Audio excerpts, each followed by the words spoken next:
Hello friends, स्वागत है मेरे चैनल होम पीसीएस में। आज अकबर का जो टॉपिक चल रहा है हमारा, उसका लेक्चर नंबर 7वां है। 7वां में मैंने पिछले वीडियो में बताया था कि अब आगे जो विद्रोह देखेंगे तो अकबर के खिलाफ जो विद्रोह होता है, खुद अकबर का लड़का जो सलीम रहता है वो विद्रोह कर देता है। क्यों विद्रोह करता है?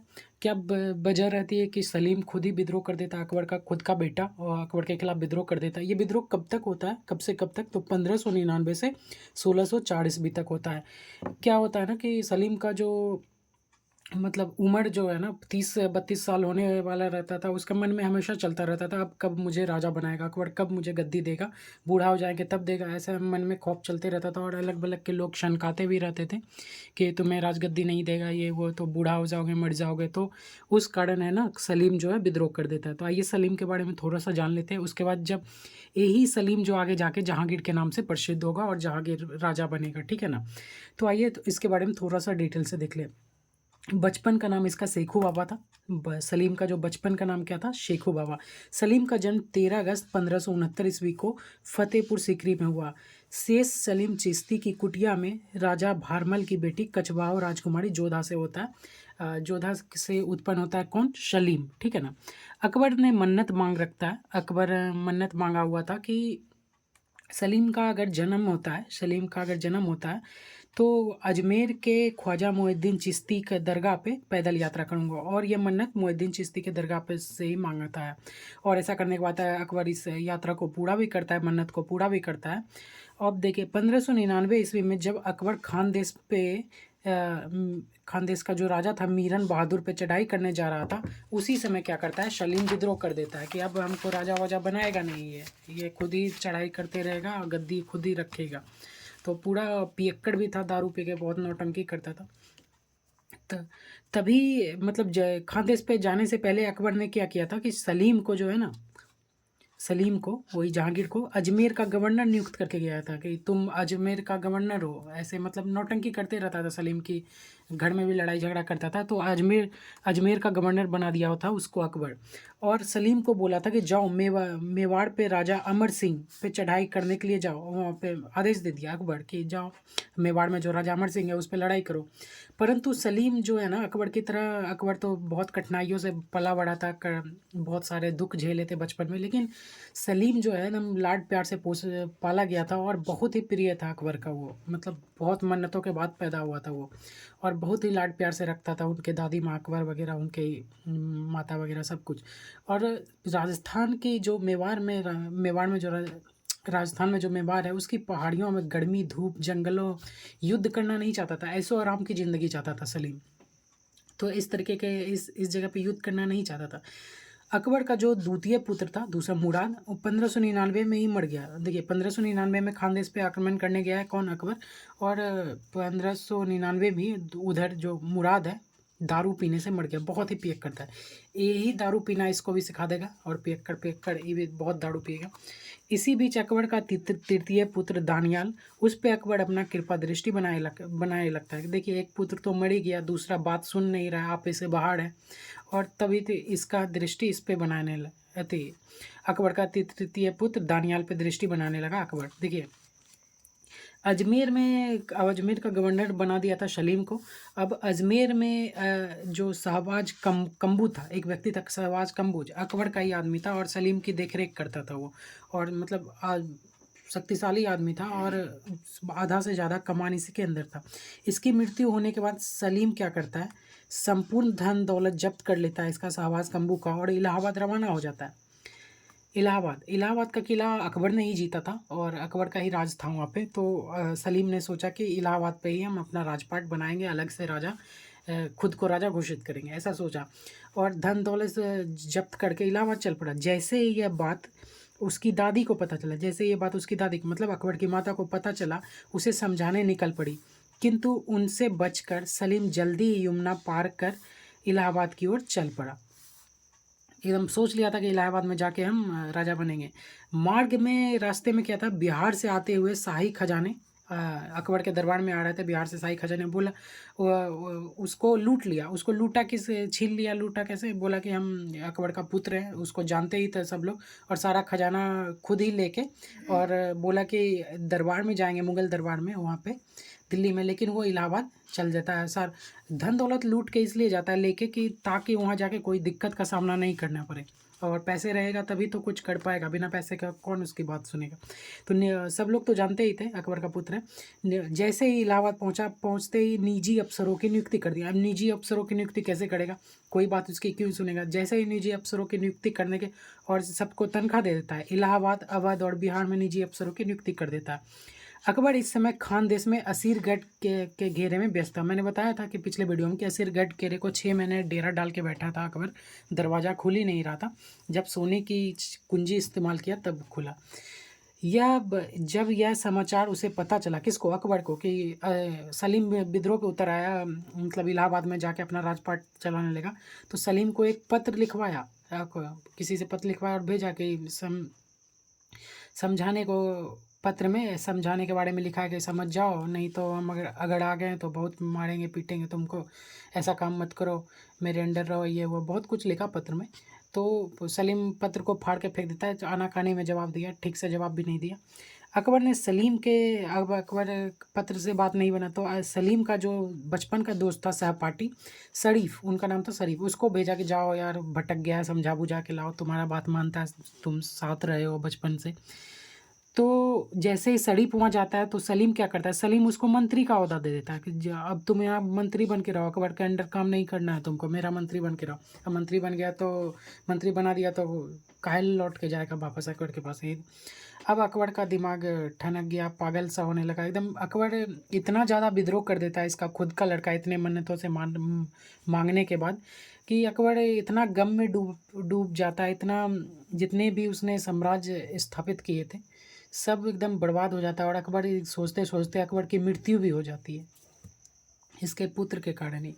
असीरगढ़ के पतन के पश्चात अकबर ने दानियाल को दक्षिण का भाग, खानदेश, बरार और अहमदनगर, इन तीनों की राजधानी कहाँ थी, दौलताबाद, दौलताबाद का वायसराय नियुक्त कर दिया। मतलब खानदेश, बरार और अहमदनगर का वायसराय नियुक्त कर दिया, किसको, तृतीय पुत्र दानियाल को, और बोला कि यहीं पे तुम देख रेख करो दक्षिण भारत में, ठीक है।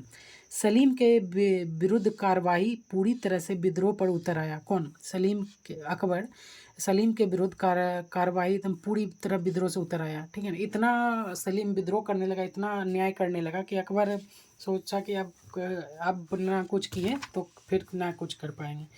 फिर लौट के आया अकबर दक्षिण भारत से, उसको वायसराय नियुक्त करके, दानियाल को। सलीम अपने नाम के सिक्के भी ढनवाने लगे। अकबर सोचा कि अब सीमा से पार हो चुका है सलीम, अब बिना युद्ध किए हुए ये बात नहीं मानेगा। ये कितना एकदम से अपने नाम का सिक्के भी ढलवा रहा है, मतलब खुद को स्वतंत्र घोषित कर रहा है। जब अकबर ने, अब तब क्या करता है कि अब अबुल फजल का नाम सुने होंगे आपने, तो दूर रहता है। तो अब अकबर क्या करता है, अकबर का एक ही उपाय था, अबुल फजल को बुलाता है अपने प्रिय मित्र को और कहता है कि जाओ यार उसको समझा बुझा के लाओ, नहीं समझे तो बंदी बना के लाओ, ऐसे करके। और ये बात पता चल जाता है किसको, सलीम को, कि अबुल फजल आ रहा है हमको पकड़ने के लिए, समझाने बुझाने के लिए। तो अबुल फजल का जो मैन दुश्मन रहता है, ये बीर सिंह बुंदेला का नाम सुना होगा, सरदार बीर सिंह बुंदेला, ठीक है ना। ये अबुल फजल का दुश्मन रहता है। 1602 में सलीम क्या करता है, ओरछा, ओरछा कहाँ पे है, झांसी में पड़ता है, झांसी में।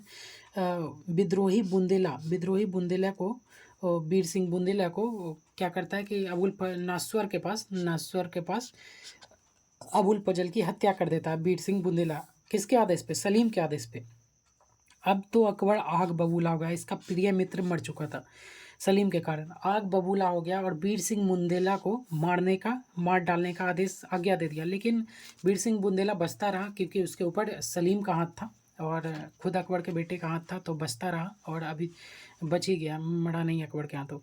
इधर सलीम की दादी सलीम को अकबर के सामने पेश करने की, मतलब सोचा कि अकबर के सामने पेश कर दे।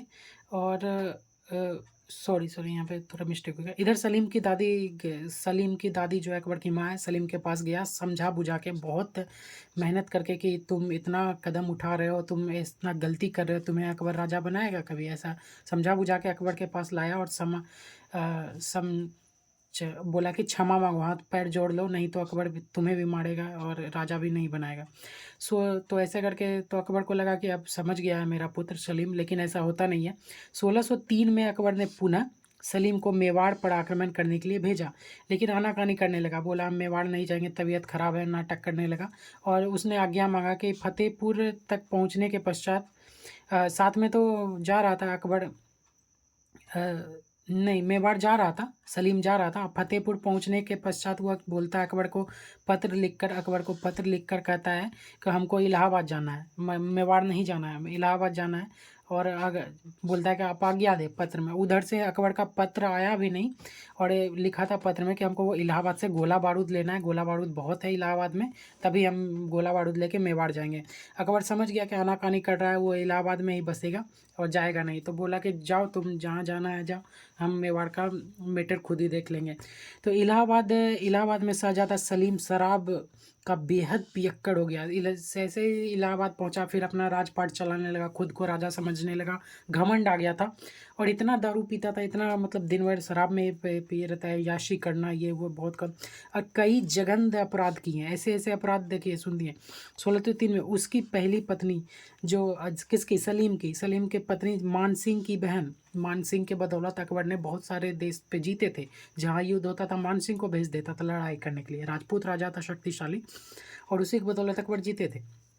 तो मानसिंह की बहन थी, उसके साथ दुर्व्यवहार सलीम के दुर्व्यवहार से तंग आकर, उसके दारूबाज नौटंकी से तंग आकर अफीम खाकर आत्महत्या कर लेता है। कौन कौन आत्महत्या कर लेता है? तो सलीम की पत्नी, पहली पत्नी। और किसकी बहन थी? तो मानसिंह की बहन थी। अब देखिए मानसिंह की बहन सलीम में क्या हो गया, 36 का आंकड़ा हो गया। मानसिंह की बहन आत्महत्या कर लिया सलीम के कारण, तो इस दोनों में दुश्मनी तो होगा ही होगा। मानसिंह भले ही कुछ नहीं कर पा रहा था, क्योंकि सलीम अकबर का बेटा था, इसलिए अब कोई कुछ भी होगा तो अकबर के आदेश से ही होगा। एक व्यक्ति ने अकबर को उन सभी उन उन सलीम के सभी कुर्तियों की जानकारी दे दी, जितने भी जघन्य अपराध कर रहे थे सलीम, उनकी जानकारी किसको दे दिया?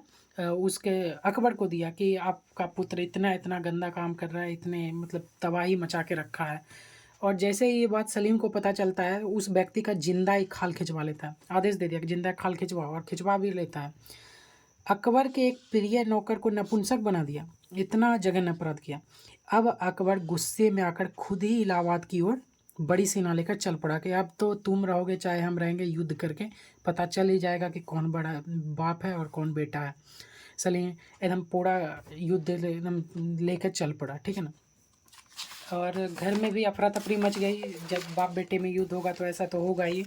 और उसकी जो माता थी, अकबर की माता और सलीम की दादी एक ही व्यक्ति है, इस बात से लेके बहुत घबरा गई। और अकबर भी बहुत ज़्यादा टेंशन में था, बहुत ही ज़्यादा टेंशन में, एकदम खाना पीना छूट रहा था। घर में दादी भी एक मन्नत से एक ही पुत्र बचा है, दानियाल की मृत्यु हो चुकी है उधर, और 2 पुत्र मर ही चुके हैं। तो आइए दूसरा पुत्र जो इसी वर्ष था ना, इसी वर्ष 1603 में अकबर का जो तीसरा पुत्र दानियाल था, उसकी भी मृत्यु बुरहानपुर में हो चुकी थी। पहला पुत्र दारू पड़ने से मर चुका था। अब सबसे बड़ा लड़का सलीम ही बचा था, और इसकी भी मृत्यु हो ही चुकी, जो दक्षिण भारत में जिसको गवर्नर बनाया था, ठीक है ना। अब अकबर सेना लेके चल पड़ता है सलीम की ओर। समस्या क्या थी कि उसके नाव में पानी भर जाता है, भयंकर वर्षा हो रहा था, नदी पार करने में एकदम डर ये था कि नाव डूब गया तो अकबर मर जाएगा। इतनी बड़ी सेना लेके नदी पार करना असंभव था। इसी बीच अकबर को सूचना मिलती है कि उसकी माता बहुत ही ज़्यादा बीमार है, बहुत ही ज़्यादा अस्वस्थ है, और आप सलीम से युद्ध करना छोड़ दीजिए। वही आप लास्ट में वही गुजारिश कर रही है कि अपने बेटे से युद्ध नहीं करें, जो चाह रहा है वो कर दे। तो अकबर पीछे हट जाता है और आता है अपने माता को देखने के लिए, और 1604 ईस्वी में उसकी माता की मृत्यु हो जाती है, ठीक है ना। अकबर जा रहा था इलाहाबाद, लेकिन वापस घूम जाता है, ठीक है। इसी बीच सलीम भी अकबर के पास घर पहुंचा, और दादी और भाई की शोक में। सलीम सोचता है कि भाई भी मर चुका है, दादी भी मर चुका है, अब चलते हैं घर वापस, शायद अब राजा हमको अकबर बना दे तो बना दे, क्योंकि सारे 2 पुत्र तो मर ही चुके हैं, एक पुत्र ही बचा हुआ है, और दादी भी मर चुकी है। तो जैसे ही सलीम घर में देखता है अकबर सलीम को, कि क्षमाड़ तो मांगता है स्टार्टिंग में, हमको गलती हो गया, और अच्छा व्यवहार करने लगता है। आते के साथ इतने जितने कृतियाँ किया वो सब भूल जाता है और अच्छा व्यवहार करने लगता है अपने पिता के साथ, कि करे भी क्यों ना, अगर नहीं करेगा तो अकबर उसको राजा क्यों बनाएगा, वो किसी और को ना बना देगा। लेकिन अकबर का बेटा था और बहुत अच्छा व्यवहार करने लगता है। और जैसे ही घर पहुंचता है तो सलीम के जो प्रमुख साथी था उसकी अकबर बोलता है कि इसकी हत्या करा दो, और सलीम को तुरंत 10 दिन का जेल में रखवा दिया। तो उसको बोला नहीं कि 10 दिन के लिए जेल दे रहे हैं, उसको जेल में तुरंत कैदी करवा लिया और थप्पड़ उप्पड़ मारा, गाली बात जो भी दिया, पिटाई उटाई किया थोड़ा सा, तुम्हारे कारण तुम्हारी दादी मर गई, मेरा माथा फिर गया, ये वो। और अकबर, ये सलीम वापस क्यों आया अपने अकबर के पास, दादी और भाई के शौक के बहाने, शौक ये तो बहाना था कि शौक में जा रहे हैं, लेकिन मेन रीज़न क्या था। सलीम सलीम का एक पुत्र पैदा हो चुका था, इस परिस्थिति में सलीम का एक पुत्र पैदा हो चुका था, खुसरो, ये शाहजहाँ के नाम से प्रसिद्ध होगा आगे जाके। और मानसिंह और मिर्जा अजीज कोका कभी नहीं चाहता था कि सलीम राजा बने। हमें ये दोनों ध्यान लगाने लगा खुसरो पे, क्योंकि आगे सलीम को राजपाट नहीं मिले, खुसरो को मिले। और गद्दी पे बैठाने को चाहता था किसको, खुसरो को, मानसिंह और अजीज कोका। और सलीम को 10 दिन में जेल में रखा, 10 दिन के बाद निकाला जेल से, फिर देखा कि कैसा व्यवहार कर रहा है, तो पिता के साथ बहुत अच्छा व्यवहार करने लगा, ठीक है ना। अच्छा व्यवहार करने लगा, सब कुछ दारू वारू पीना बंद कर दिया एकदम, सोचा कि अब तो अकबर भी बीमार हो चुका है, माता और भाई टपक ही चुके हैं, कहीं मेरा पिता ना टपक जाए और गद्दी हम मेरे हाथ से, मेरे पुत्र के हाथ में नहीं चले जाए, किसके हाथ में जाएगा ये कहना मुश्किल था। इसलिए थोड़ा अच्छा व्यवहार कर लेता, शायद हमको राजा बना दे तो बना दे। 30-35 साल उम्र भी हो चुका था जहांगीर का। तो इसी बीच हो जाती है अकबर की मृत्यु। अकबर की मृत्यु होने वाली थी, उसकी भी तबीयत बहुत तेज खराब, ठीक है ना। चिकित्सक कौन था इसका, जो वैद्य था उसका हकीम अली नाम था अकबर का। वैद्य का नाम बहुत बड़े एग्जाम में पूछा जाता है, अकबर का वैद्य का नाम क्या था, हकीम अली। इसको बचा नहीं पाए, 1605 में मृत्यु हो जाती है अकबर को। कैसे होती है, तो अतिसार, पेचिस पड़ने लगता है अकबर को, और इसी कारण इसकी मृत्यु हो जाती है। इसका जो मकबरा दफनाया जाता है सिकंदरा में, और मरते मरते अकबर उत्तराधिकारी सलीम को चुन लेता है उसके अच्छे का कृत्य के कारण, और गद्दी पे कौन बैठ जाता है, सलीम, ठीक है ना। अब सलीम गद्दी पे बैठ जाता है तो खुसरो और सलीम में क्या होगा, युद्ध होगा। अगला बार अगला पार्ट, मानसिंह और मिर्जा का अजीज कोका चला गया खुसरो के पक्ष में, जो मैन राजा है अकबर का, मैन मतलब दाहिना हाथ है एक तरीके से। तो इस तरीके से अब अगला पार्ट में हम सलीम और खुसरो का विद्रोह देखेंगे। पहले एक और टॉपिक है चांद बीवी, चांद बीवी के बारे में देख लेंगे थोड़ा, गोलकुंडा वगैरह जो था मैंने बताया था। उसके बाद अकबर का धार्मिक नीति, अकबर ने कौन कौन से धार्मिक काम किए, एक भी चीज़ नहीं छूटेगा, सारा क्वेश्चन सॉल्व हो जाएगा आपका एक बार अगर पढ़ते हैं आप तो। उसके बाद दीन इलाही जो स्थापना किया था उसके बारे में डिटेल से देखेंगे सब कुछ। अभी थोड़ा लंबा और चलेगा, 2-3-4 पेज और है अकबर का। अकबर के बाद फिर हम जहांगीर पे आ जाएंगे, जहांगीर से शाहजहाँ पे आ जाएंगे, सब कुछ एकदम डिटेल से देखेंगे, एकदम डीपली नॉलेज। तो अगर आपको अच्छा लगता है वीडियो, अगर नहीं अच्छा लगता है तो कोई बात नहीं, और अच्छा लगता है, क्वेश्चन सॉल्व हो रहा है, अगर क्वेश्चन आप बना रहे हैं तो मेरे चैनल को सब्सक्राइब ज़रूर कीजिए। सब्सक्राइब कीजिएगा तभी तो वीडियो बनाएंगे। पढ़ाता हूँ किस लिए, फ्री का किस लिए पढ़ा रहा हूँ, ताकि आप लोग सब्सक्राइब करें और यूट्यूब से शायद मेरे को कुछ इनकम हो जाए, चैनल मोनेटाइज होने के बाद तो हो जाए, और इसीलिए मेहनत करना पड़ रहा है और आप लोगों को ज्ञान भी दे रहा हूँ। तो अगर अच्छा लगता है तो कर दीजिएगा, नहीं तो कोई बात नहीं। Thank you, bye bye.